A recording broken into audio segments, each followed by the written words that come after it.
తిరుపతి జిల్లా నాయుడుపేట పట్టణంలోని చంద్రబాబు నాయుడు కాలనీలోని ఎం వినయ్ కుమార్ ధార అంకయ్య ఆధ్వర్యంలో ప్రీ క్రిస్మస్ వేడుకలు ఘనంగా నిర్వహించారు.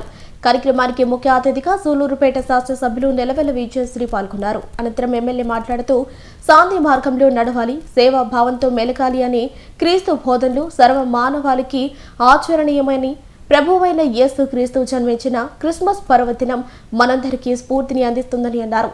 యేసు ప్రభు బోధనలు అతి ప్రేమ, ఎప్పటికీ ఆచరణీయమని, మనోత్వాన్ని చాటే యేసుక్రీస్తు బోధనలు ప్రపంచాన్ని ఎంతగానో ప్రభావితం చేశాయని, క్షమాగుణం, శాంతి, కరుణ, సహనం, ప్రేమతో జీవించిన క్రీస్తు జీవన గమనం నేటికి అందరికీ ఆచరణీయమని తెలియజేశారు.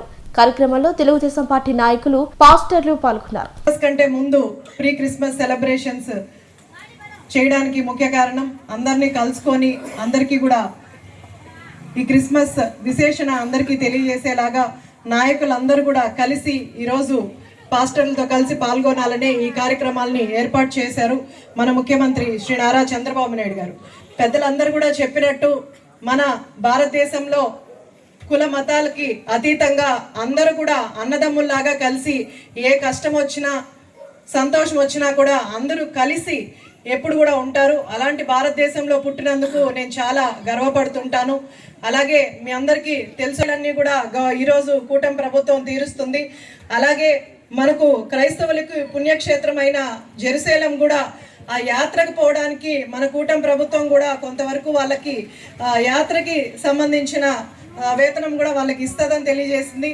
అలాగే నాకు చాలా మంది కొంతమంది వచ్చి నన్ను అడగడం జరిగింది, క్రైస్తవులకి ఒక సమాధి అంటే శ్మశానాల కోసం కొంత స్పేస్ ఇవ్వమని, అలాగే వాటికి కాంపౌండ్ వాల్స్ కూడా చాలా మంది అడిగారు. ముఖ్యంగా మన నియోజకవర్గంలో కొంతవరకు నేను ప్రపోజల్స్ పెట్టాను. ఇంకా కూడా ఎవరికైనా ఇలాంటివి ఏమైనా సమస్యలు ఉంటే కూడా తీసుకొస్తే నా దగ్గరికి తప్పకుండా వాటన్నిటి కూడా సాల్వ్ చేస్తాను. ఇలాగా మన కూటమి ప్రభుత్వం ప్రతి కులమత భేదాలు లేకుండా ప్రతి ఒక్కరిని పైకి తీసుకురావాలనే ఉద్దేశంతోనే కూటమి ప్రభుత్వం పనిచేస్తుంది.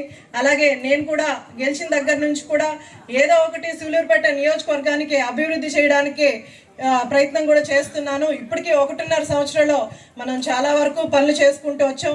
ఇంకా మీకు కూడా ఎలాంటి సమస్యలు ఉన్నా సరే నేను మీ చెల్లెల్లాగా మీకు ముందుండి మీకు ఖచ్చితంగా పనులు చేసి పెడతానని తెలియజేస్తున్నాను.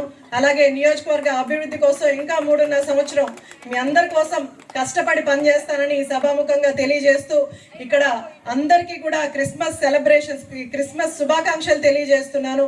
దేవుని యొక్క కృప, ఆయన యొక్క ఆశీర్వాదాలు మరి వాళ్ళకందరికి మంచిగా మరి కుమరించాలనేసి మరి ఈ కార్యక్రమాన్ని